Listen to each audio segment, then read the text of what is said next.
जय जोहार दोस्तों। आशा करता हूँ आप सभी बहुत अच्छे होंगे। मेरा नाम मनीष कुमार वर्मा है। कल फ्रिक्स ट्यूटोरियल्स में आपका बहुत बहुत स्वागत है। राज्य वन सेवा एसीएफ रेंजर के लिए हमने एक स्मार्ट कोर्स बनाया है। आप कल फ्रिक्स ट्यूटोरियल के वेबसाइट पर जाकर कोर्स हेतु जानकारी प्राप्त कर सकते हैं। चलिए, अपन संख्या पद्धति में पहले टाइप्स के प्रश्न देख लिए थे। अब सेकंड टाइप से जो प्रश्न होते हैं, अभाज्य गुणनखंडों की संख्या ज्ञात करना है। अभाज्य गुणन, देखिए क्रमागत संख्या के बाद अभाज्य पढ़ रहे हैं। अभाज्य का मतलब एक बार और बता दूं,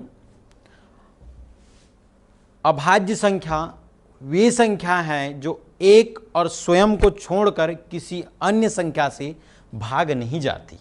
क्या बोला? एक और स्वयं को छोड़कर किसी अन्य संख्या से भाग नहीं जाती। क्लियर है? वो संख्या अभाज्य संख्या कहलाती है। ठीक है, तो देखिए अभाज्य गुणनखंडों की संख्या ज्ञात करना। तो सबसे पहले क्वेश्चन देखते हैं। संख्या 150 में अभाज्य गुणन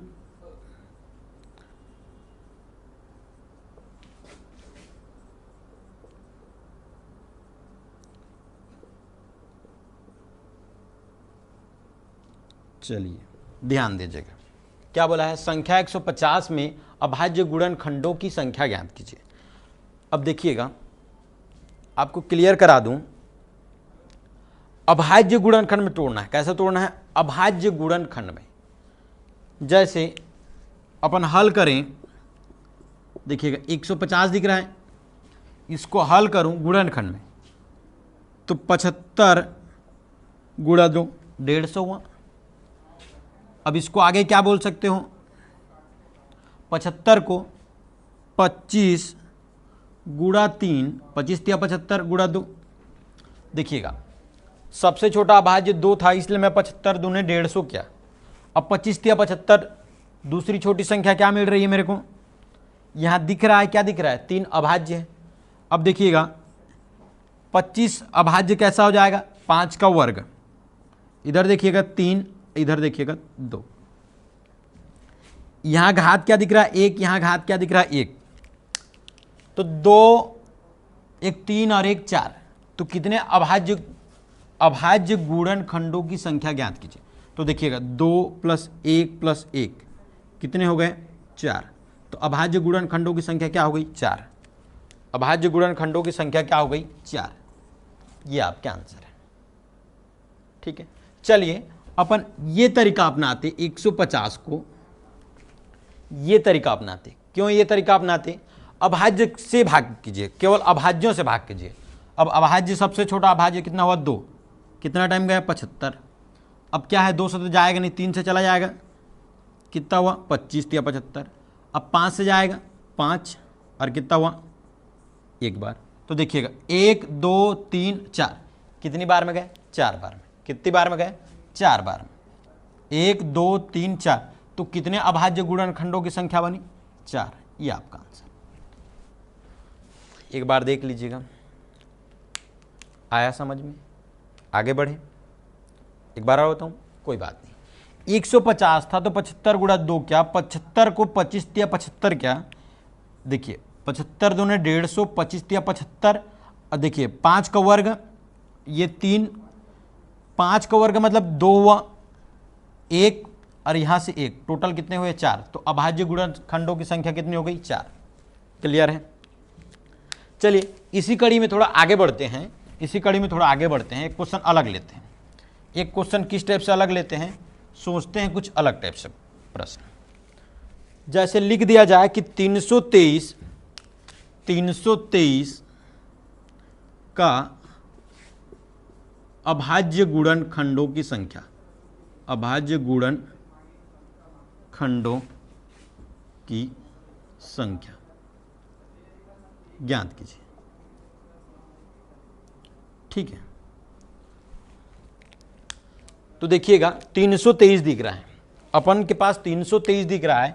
इस 323 को 3 से जाएगा कि डिवाइडर रूल आपको पढ़ाऊंगा मैं, डिवाइडर रूल आपको पढ़ाऊंगा।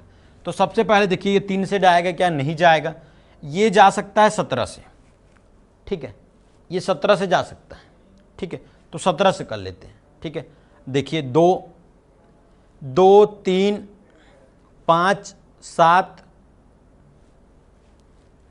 11 13 17, इसको 17 से कर लेते हैं डिवाइड, 17 से एक बार कर लेते हैं। देखिएगा 17 एकम 17, 17 एकम 17। अब 32 से 17 निकल गया, 32 से अपन 17 निकाल दिए, कितना बचा,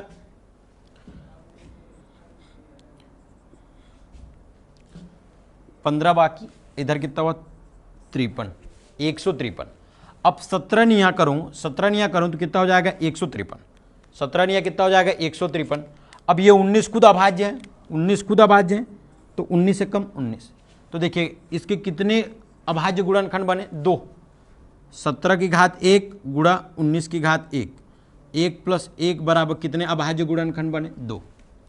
या तो आपको सीधा बता दूं 17 गुणा 19 बराबर होता है 323, ये तो 17 की घात 1 और 19 की घात 1, एक घात एक घात जुड़ा तो 2 घात हुआ, तो गुणनखंडों की संख्या आपकी हो जाएगी 2। क्लियर है। अब या तो गुणनखंड मेथड से देख लीजिएगा या तो गुणनखंड मेथड से देख लीजिए। क्लियर है, आगे बढ़े हम, चलिए आगे बढ़ते हैं, ठीक है।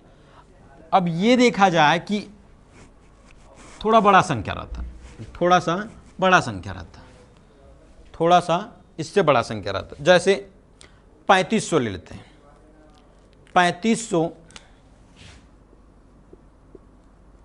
3500 में अभाज्य गुणन खंडों की संख्या ज्ञात कीजिए। खंडों की संख्या ज्ञात कीजिए, की संख्या ज्ञात कीजिए। ये अब देखिएगा, या तो 3500 को गुणनखंड में तोड़ेंगे या तो अपन मल्टीप्लाई के रूप में तोड़ेंगे, ठीक है, या तो गुणनखंड के रूप में तोड़ेंगे या तो मल्टीप्लाई के रूप में तोड़ेंगे। तो गुणनखंड के रूप में तोड़ूं तो 70 गुणा 50 कर लूँ, 70 गुणा 50 कर लूँ, ये क्या हो जाएगा 7 गुणा 10 और ये 5 गुणा 10, 7 गुणा 10 5 गुणा 10। आगे बढ़ा जाए तो 7 गुणा 5, अब 2 गुणा 5 और 2 गुणा 5, 1 2 3 4 5 6, कितने संख्या में टूटे, 6। ये या तो इनको घात के रूप में अगर लिखूं तो 7 की घात 1 गुणा 5 की घात 1 2 3, 5 की घात कितना हुआ 3 गुणा 1 2, 2 की घात 2, 2 की घात 2। इनको घात तो अगर घातों से इनका जोड़ो, ये और ये 3 और 2 5 और 1 6, आंसर आपके कितने गुणनखंड हुए, 6 गुणनखंड। इनको अगर मैं सिंपल मेथड से गुणा किया, क्लियर है, गुणनखंड से ना कर मैं गुणा से किया। देखिएगा 35 तो 7 5 6, 7 गुणा 5 गुणा 100, ये कर सकते हो, ठीक है, ये क्लियर है। अब 25 चौक 100, यहाँ से अलग से इसको तोड़ूँ तो 25 चौक 100, 25 किसका वर्ग होता है 5 का वर्ग, और 4 किसका वर्ग होता है 2 का वर्ग, और यहाँ एक 5 है और यहाँ एक 7 है, तो 7 गुणा 5 की घात 3 गुणा 2 की घात 2, 2 और 3 5 और 1 6, हो गया आपका परिणाम, कितने आए 6, आंसर है आपके। चलिए ये तो हुए जो परफेक्ट नंबर पर दिख रहे हैं। एक्चुअल अगर परफेक्ट नंबर ना हो, गुणनखंड के रूप में रहे, परफेक्ट नंबर ना रहे, उस कंडीशन में कैसे बनाएं, ठीक है। गुणनखंड के रूप में क्वेश्चन दिखे, जैसे एक क्वेश्चन देखते हैं, 2 की घात 20 गुणा 5 की घात 4 गुणा 4 का वर्ग में कुल अभाज्य गुणनखंडों की संख्या, गुणनखंडों की संख्या ज्ञात कीजिए, ज्ञात कीजिए। ये क्लियर है, दिख रहा होगा प्रश्न आपको। तो देखिएगा अभाज्य गुणनखंड में तोड़ना है। ये भाज्य है कि बाकी दोनों अभाज्य हैं। तो 2 की घात 20, इसको अगला कड़ी अगर बनाऊं तो क्या कर सकता हूं, 2 का वर्ग, अब पूरे की पावर कितना दिख रहा है 2, यहीं से अपन a की पावर m अब पूरे की पावर n, ध्यान दीजिएगा a की पावर m अब पूरे की पावर n, इसके बराबर क्या हो जाएगा, होता है। तो यहीं ये आगे बढ़ के क्या हो जाएगा, 2 और पूरे की घात 4।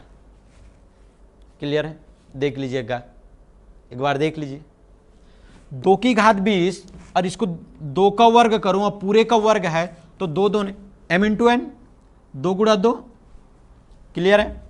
अब 5 की घात कितना हो गया 4। तो देखिएगा ये योग क्या हो जाएगा 20 प्लस 4 प्लस 4, कितने अभाज्य गुणनखंड बन गए, 28 अभाज्यों के गुणनखंड बन गए। ये आपके आंसर है। 2 की घात 20, 2 की घात 4, 5 की घात 4। तो देखिए ये 2 की घात 4 इसलिए बना क्योंकि 2 का वर्ग कितना होता है 4, और पूरे का वर्ग 2, m इंटू एन, ए की पावर m पूरे की पावर n। अगर इसको खोल दिया जाए तो a बराबर m इंटू एन। क्लियर है, आगे बढ़ते हैं। चलिए इसी कड़ी में थोड़ा आगे बढ़ते हैं। ठीक है, क्वेश्चन दिया रहे आपको, क्वेश्चन ये दिया है 4 की घात 9 प्लस 4 की घात 9 गुणा 9 की घात 6 गुणा 7 की पावर 7 में कुल अभाज्य गुणनखंडों की संख्या ज्ञात कीजिए। इस पर अभाज्य गुणनखंडों की संख्या ज्ञात करना है। तो 7 तो खुद अभाज्य है, तो 7 की घात 7, किंतु 4 क्या अभाज्य होता है, 4 सबसे छोटी भाज्य संख्या है, 4 सबसे छोटी भाज्य संख्या है, 4 क्या है, सबसे छोटी भाज्य संख्या।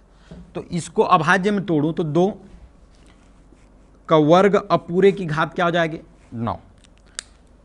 एक बार और याद दिला दूं, a की पावर m और पूरे की power n is equal to a की पावर m इंटू n। ये तो यहां पर ये कंडीशन दिख रहा है। अगला कंडीशन अगर 9 को देखा जाए तो 9 क्या है, 9 भाज्य संख्या है, वो भी क्या है, सबसे छोटी विषम अभाज्य भाज्य संख्या। सबसे छोटी विषम भाज्य संख्या है 9, सबसे छोटी विषम भाज्य संख्या 9। 3 की घात 2 अब पूरे की घात 6। तो देखिएगा 9 दूनी 18 और 6 दूनी 12, तो 2 की पावर 18 और 3 की पावर क्या हो जाएगी, 3 की पावर क्या हो जाएगी 12।